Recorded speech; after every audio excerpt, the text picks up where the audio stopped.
Russian oil on the market to compensate for the Iran war. So the policy is actually very pro-Russian. Yes, but going after Iran, high oil prices are very pro-Russian. But going after Iran actually hurts Russian oil in the long term. No, absolutely not. When you have control over the oil, the U.S.-China relationship, and all of my friends who and experts and officials who work on China inside this administration say the same thing. China is the biggest winner of the Iran war. They have the most reserves. Their ships are protected. They've kept their oil exports in. They're going to aid the Iranians without getting deeply involved. Wait, so and when President that is an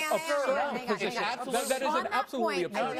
I do want to just piggyback on what you're saying, which is on the China piece of it. It's a distraction from the China. Hang on. On the China piece of it, we do have a clip from CNN today.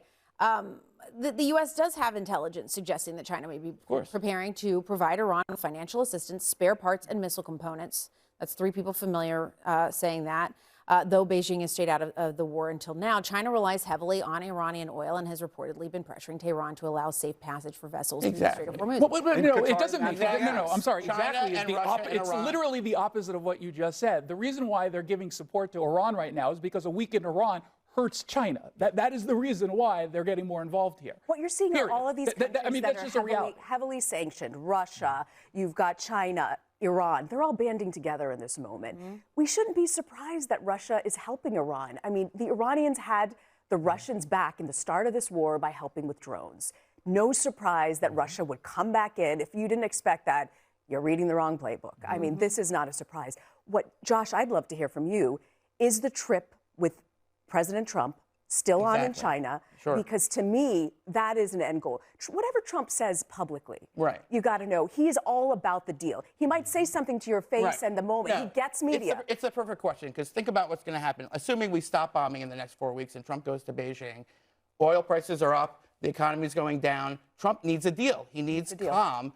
That gives Xi Jinping all the leverage. We already know that President Trump wants to make a deal to lower tariffs, give U.S. technology to the Chinese, perhaps throw Taiwan under the bus. And all of this Iran disruption puts Trump in a weaker position and Xi in a much stronger position. And that's how, inside the negotiations over what's going to happen in April, those are playing out. So except the reality of a weakened Iran actually, again, hurts China, which gives more leverage to President Trump in the United States position. No, it's not me saying it. It's just the reality. If the Ayatollah, if there's another Ayatollah, and this isn't about regime change, it's about regime maintenance. And if you look at Venezuela, Venezuela is not regime change in Venezuela. It's regime maintenance. Venezuela is also not shipping their oil to China. Cuba is another example of regime management. Point of how China benefits.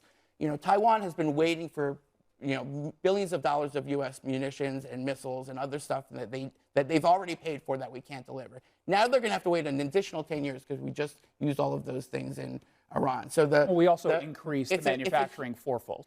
Yes, but that's going to take years to come into play. So the backlogs will increase even if we speed up everything. You're assuming. I'm sorry. You're assuming a depletion of our munitions to an absurd degree, especially given the fact that we just got a whole bunch of new technology coming from Ukraine specifically to go after the drones from Iran.